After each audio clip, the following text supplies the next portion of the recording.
Vancouver Island University. It's a very popular theory. It's called the Hofstede theory. That's, I think, most of you know, which compares culture, our culture indexes between nations. So before I get started, like, who can tell me the difference between a country and a nation? Yes?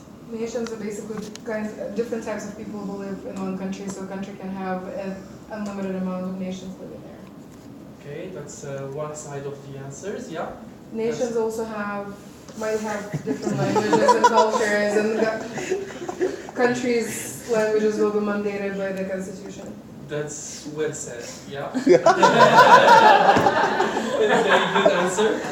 So Jennifer definitely answered most of the question. Basically, a nation is defined by its culture and beliefs and customs, while a country is more surrounded by its territory and borders. So the idea of the topic today is whether the cultural aspects of a nation will influence the prosperity of that nation or that specific country.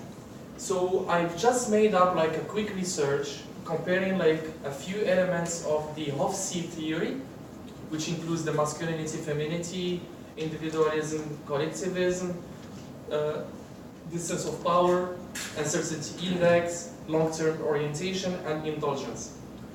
And at the same time, I took the metric of the prosperity index of 3 countries, including Canada, United States, and Saudi Arabia, to see whether the elements of these differences, culturally speaking, will impact the prosperity of the specific country. Before I get started, everyone knows what is like masculinity, femininity. We have masculine nations that tend to be more patriarchal and they have more rights towards the man. A man can have more wives or polygamy or can have more power. He has the word. Whereas we have other nations where it's balanced, or it's a little bit more balanced, or it's a little bit geared more towards the women.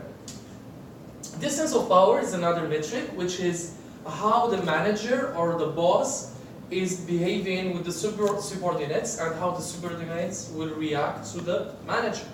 So we have nations that will be very submitted, I would say, to their bosses or managers or patriarch, while other nations, they are very equal.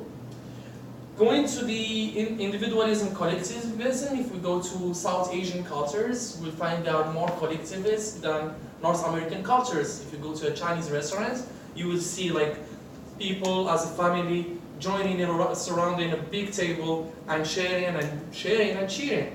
While if you go to a McDonald's, you're gonna see individual tables. Everyone is eating by themselves because it's more like an individualist culture. Uncertainty index is something else, which is also how a person or a collection of, or like a series of people or a group of people will be willing to take risk. Long-term orientation, for how long you are planning. Are you planning long-term, short-term, just living by the day to day? Indulgence is how care or careless or careful about your values. So if we go with masculinity and femininity, we'll find that Canada, for example, has the lowest masculinity rate compared to the United States and Saudi Arabia. Because Saudi Arabia is ranked 62 in masculinity, while Canada is 52, and the United States is just between 60, which is closer to Saudi Arabia. Distance of power, same thing. Saudi Arabia again, 95%. High distance of power. The king is the king. Canada is the lowest.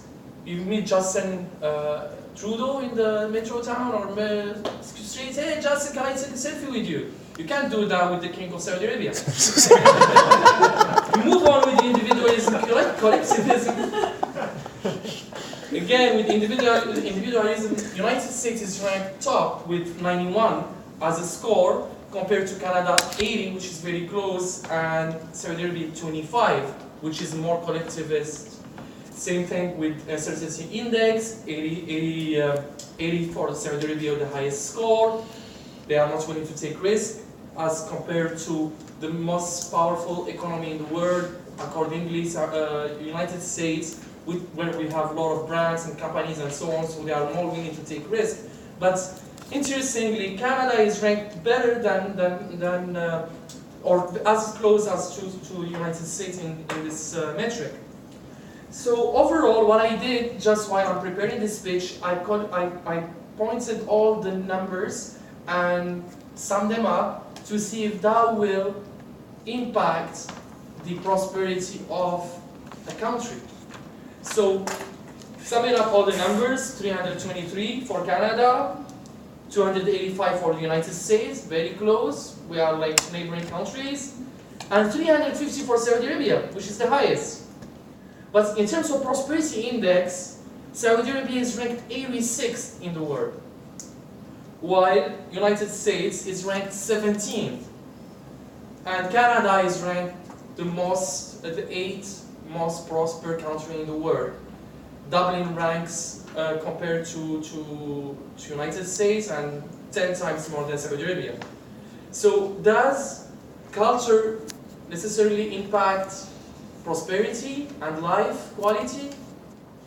I don't think so. Because these are not factors to improve the lifestyle of a country or the quality or the prosperity of a specific country, because comparing the United States and Canada, United States had lower numbers than Canada, but still Canada was ranked much higher than the United States. So to sum up, I definitely recommend you to check out hofstedtinsights.com and to consider all these cultural differences when interacting with other nations and other people and other groups. This way you can maximize the best outcome of your relationship. Thank you very much.